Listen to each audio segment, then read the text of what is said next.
এখন বেবিকে স্নান করাবো। স্নান করানোর আগে একটু সরিষার তেল নিয়েছি, খাঁটি সরিষার তেল। কানের ছিদ্র দুটো আগে দেব, তারপরে একটু নাভিতে দেব, তারপরে ভালো করে হাতে লাগিয়ে বেবির সব জায়গায় লাগিয়ে দেবো স্নান করার আগে। এখন শীতের সময় তো, সেই কারণে একটু তেল লাগিয়ে স্নান করালে ঠান্ডাটা কম লাগবে, বেবির শরীরটা সুস্থ থাকবে, ভালো থাকবে। সবাই দোয়া করবেন আমার বেবির জন্যে, ঠিক আছে? এরকম তেল মাখিয়ে নিয়ে রোদে দেবো, গাটা গরম হয়ে যাবে, তারপরে স্নান করাবো। আসসালামু আলাইকুম গাইস, দেখো আমার বেবি, কিউট বেবি এখন স্নান করবে। ও স্নানের সময় হয়ে গেছে। কি আরাম পায় দেখো, কেমন হাসে দেখো আমার বেবি স্নান করার সময়। হাসিটা দেখো, হাসিটা দেখো।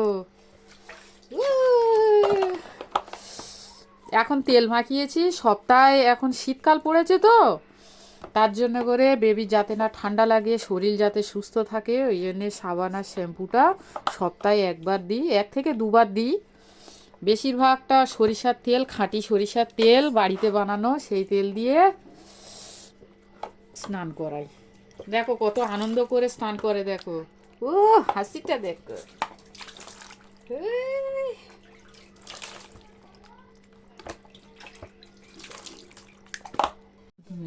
এই ক্রিমটা দেখুন, এটা আমাদের বেবির ক্রিম।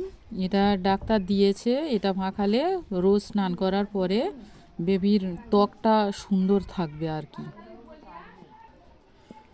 ক্রিমটা নিচ্ছি, দেখো ওর লাগবে ওটা, ওটাতে দেবো।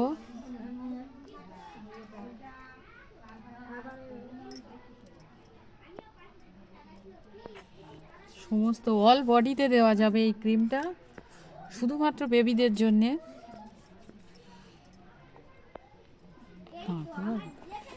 এর দামটাও খুব বেশি নয়, 200 টাকা সামথিং, 200 টাকা। যে কোনো ডক্টরখানায় পেয়ে যাবে, যে কোনো ফার্মেসিতে পাওয়া যায়। দেখো এই যে লাল লাল ভাবটা হয়েছে, এই ক্রিমটা একটু লাগিয়ে দিলে, একটা দিনের লাগালে 1 দিন পরে দেখবে এই লাল ভাবটা কেটে গেছে।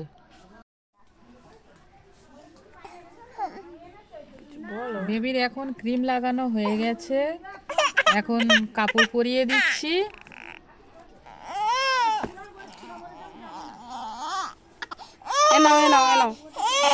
বেবির চুলগুলো দেখেছো তো? চুলগুলো দেখো, খাড়া খাড়া চুল, ভীষণ রাগী বেবি।